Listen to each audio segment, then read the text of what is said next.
जब अर्जुन ने अकेले ही सभी कौरवों को कर दिया था पराजित।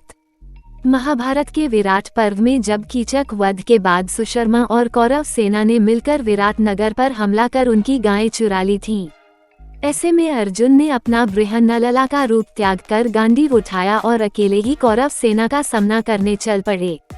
महाभारत के विराट पर्व में जब कीचक वध के बाद सुशर्मा और कौरव सेना ने मिलकर विराट नगर पर हमला कर उनकी गायें चुरा ली थीं।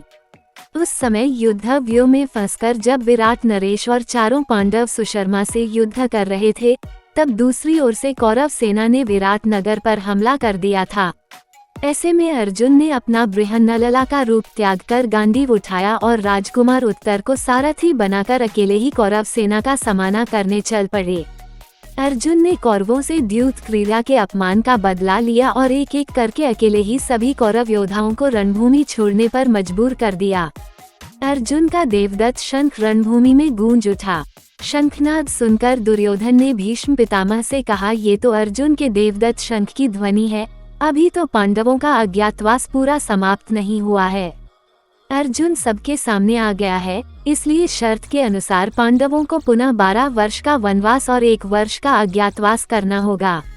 दुर्योधन की बात सुनकर भीष्म पितामह ने कहा, दुर्योधन, पांडवों को काल गणना का ज्ञान है, अवधि पूरी किए बिना अर्जुन सामने नहीं आएगा।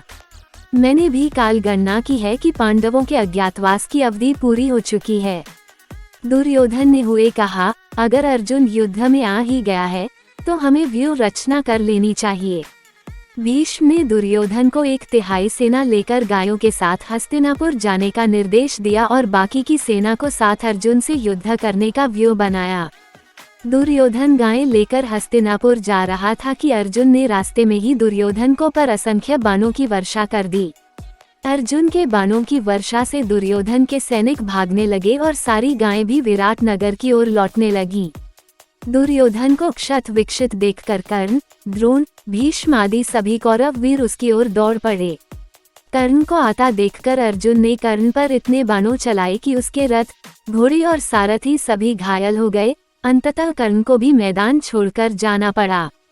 कर्ण की युद्ध भूमि से जाते ही भीष्म और द्रोण एक साथ अर्जुन से युद्ध करने लगे, लेकिन अर्जुन अपने बाणों के प्रहार से उनके बाणों के टुकड़े टुकड़े कर देता था।